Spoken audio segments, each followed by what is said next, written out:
शिवसेना उद्धव ठाकरे गट महापालिका निवडणुकीसाठी पूर्णपणे सज्ज झाल्याचं दिसून येत आहे।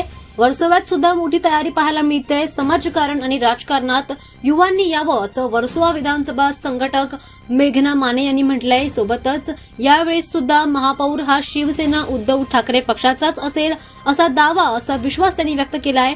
मुंबई मराठीच्या खास मुलाखतीत त्या नेमकं काय म्हणाल्यात पाहूयात। जय महाराष्ट्र, माझं नाव मेघना माने।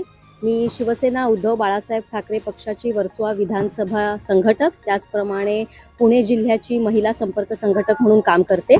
ज्याप्रमाणे आपण बोललात की आता निवडणुकींचं बिगुल वाजलेलं आहे आणि फायनली 15 जानेवारीला मुंबई महानगरपालिकेच्या 227 जागांसाठी निवडणूक लागू पडलेली आहे। ज्याप्रमाणे आपण म्हणतोय की मी स्वतःला प्रभाग क्रमांक 60 मधून रिप्रेझेंट करते आणि जेव्हा आपण वॉर्ड क्रमांक 60 म्हणतो तेव्हा प्रभाग क्रमांक 60 हा 100% हायराईज असलेला एरिया आहे आणि जर समस्यांचा विचार कराल तर नागरिक हे हायराईज एरियातले असो किंवा लो लाईन एरियातले असो, प्रश्न हे सगळ्यांचे सारखे असतात। मग प्रश्न म्हणालात तर तुम्ही इथे आम्हाला क्लेनलीनेसचा, कचऱ्याचा प्रश्न आहे। सर्वात मोठा प्रभाग क्रमांक 60 मध्ये प्रश्न आहे तो हॉकर्सचा आहे। त्याचप्रमाणे वॉर्ड नंबर 60 ला लोखंडवाला बॅक रोड नावाची एक जागा आहे। तिथे फार मोठ्या प्रमाणामध्ये बायकर्स असतील किंवा चारचाकी गाडीवाली लोक आहेत जे खूप जास्त स्पीडिंग करत येतात आणि त्याच्यामुळे तो रस्ता आता सिनियर सिटीजन्स असतील किंवा सर्वसाधारण सगळ्याच नागरिकांसाठी तो चालण्यासाठी आता सुरक्षित नाही आहे। तो एक मोठा प्रश्न आहे। त्याचप्रमाणे आपण बघतोय की फक्त 60 नंबरसाठी नाही तर संबंध मुंबईसाठी प्रदूषण हा खूप मोठा विषय झालेला आहे।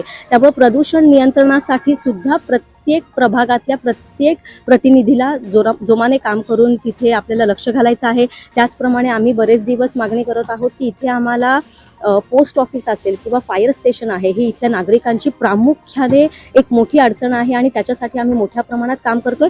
लोखंडवाला कॉम्प्लेक्समध्ये लोखंडवाला मार्केट आहे जिथे अतिशय गैरपद्धतीने गाड्या पार्क केल्या जातात। त्याच्यामध्ये डबल पार्किंग असेल किंवा बेशिस्तपणे पार्किंग केलं जातं। त्याच्यामुळे नागरिकांना, जिथे हे लोकल लोक राहतात, त्यांना चालण्यासाठी हा रस्ता बिलकुल फायद्याचा होत नाही आणि त्यासाठी सुद्धा आम्ही लक्ष घालत आहोत। नक्कीच ज्याप्रमाणे आपण बघतोय की आता शिवसेनेमध्ये सुद्धा जर आपण बघितलं तर ही तिसरी पिढी आहे जी कार्यरत आहे। आपण बघतो की वंदनीय हिंदू हृदय सम्राट बाळासाहेब ठाकरेंनी हा पक्ष स्थापन केला। त्यांच्या नेतृत्वामध्ये शिवसैनिक काम करत असताना पुढे येऊन महाराष्ट्राचे माजी मुख्यमंत्री आणि ज्यांना आम्ही महाराष्ट्राचे परमनंट कुटुंब प्रमुख म्हणून ज्यांना आम्ही संबोधतो, असे आमचे पक्षप्रमुख उद्धव बाळासाहेब ठाकरे असतील की ज्यांच्या नेतृत्वामध्ये पक्ष पुढे येत आहे आणि आता तिसरी पिढी म्हणजे महाराष्ट्राचं कणखर आणि खंबीर युवा नेतृत्व, महाराष्ट्राचे माजी पर्यावरण मंत्री आणि वरळीचे आमदार माननीय आदित्यसाहेब ठाकरे आहेत, ज्यांच्यावर आता ह्या संबंध निवडणुकीची धुरा आहे।